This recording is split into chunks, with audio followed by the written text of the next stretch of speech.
Bonjour les amis, aujourd'hui je vais vous parler d'un livre que j'ai trouvé dans la boîte à livres ce matin en allant en ville, qui s'appelle Le monde de Sophie. Alors comme son nom l'indique, Sophie, qui veut dire la sagesse en grec, en fait c'est un livre vulgarisateur qui s'intéresse en fait à la philosophie. Donc c'est l'histoire d'une jeune fille tout à fait ordinaire qui vit chez ses parents et un jour elle reçoit une lettre d'un inconnu qui va lui parler de philosophie. L'inconnu commence à lui poser des questions. Qu'est-ce que la vie? Qu'est-ce que la mort? Qu'est-ce que la religion? Où allons-nous lorsque nous allons mourir? Etc. Et Sophie, qui a une vie ordinaire avec sa famille, eh bien, elle se pose des questions. Elle se dit, mais qu'est-ce qu'il me veut, cet étranger? Pourquoi est-ce qu'il me parle de la mort? Pourquoi il me parle de la vie? Et l'inconnu qui lui écrit des lettres commence à nouer une relation avec Sophie. Et Sophie, comme c'est une fille très curieuse et qui se lasse un peu des activités ordinaires, eh bien va commencer à lier une amitié avec ce mystérieux inconnu. Et elle va découvrir, en fait, avec l'inconnu, toute l'histoire de la philosophie. L'inconnu va commencer par lui parler de Socrate, de Platon, d'Aristote, la philosophie venant des Grecs. Puis ensuite, il va lui parler des néoplatoniciens. Ensuite, il va lui parler du Moyen Âge, de la Renaissance, de Descartes, des empiristes, de Kant, de Hegel, de Marx, des romantiques, jusqu'à venir au modernisme. Donc le livre est un livre assez vulgarisateur, mais qui parle de l'histoire de la philosophie.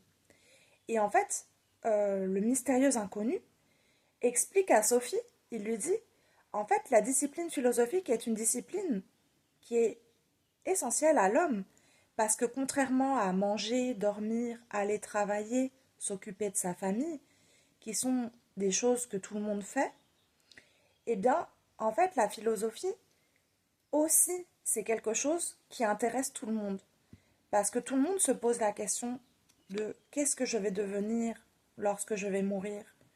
Où vais-je aller? Vais-je aller dans le ciel? Vais-je aller dans la terre? Qu'est-ce qui régit l'univers? Est-ce un dieu? Est-ce une totalité? Est-ce un empirisme? Etc. Et ce livre donne des clés pour les gens qui ne connaissent pas la discipline philosophique pour comprendre l'histoire de l'émergence des idées. Il faut savoir que la philosophie, ce n'est pas l'étude des textes, c'est l'étude des concepts et des idées.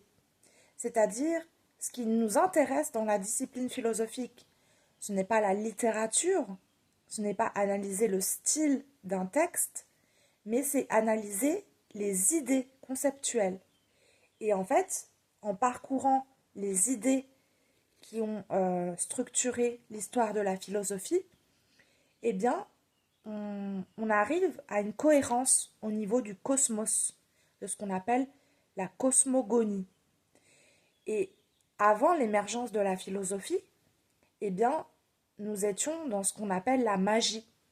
On croyait au destin, on croyait à la foudre, par exemple, comme c'est le cas dans les religions nordiques, où notamment nous avons le dieu Thor qui lance sa foudre sur les populations et qui délivre des malédictions. La superstition, en fait, c'était avant l'émergence de la philosophie. Et tout ce qui est de l'ordre du catholicisme et de la philosophie, eh bien, c'est pour, euh, en fait, contrer les superstitions, les croyances populaires, comme la sorcellerie, la magie, tout ce qui est ésotérique, et qui ne répond pas à des critères scientifiques. Donc ce livre est très bien pour des non-initiés à la philosophie qui souhaitent connaître un peu l'histoire. Donc il y a quand même une chronologie historique. On part des platoniciens pour remonter jusqu'à la fin du 19e siècle, avec le freudisme et ensuite la phénoménologie au 20e siècle. Donc moi qui me replonge un peu dans mes études de philosophie, j'étais contente de lire ce livre, sachant bien sûr qu'il ne remplace pas de vraies études universitaires. C'est un livre vulgarisateur. Voilà.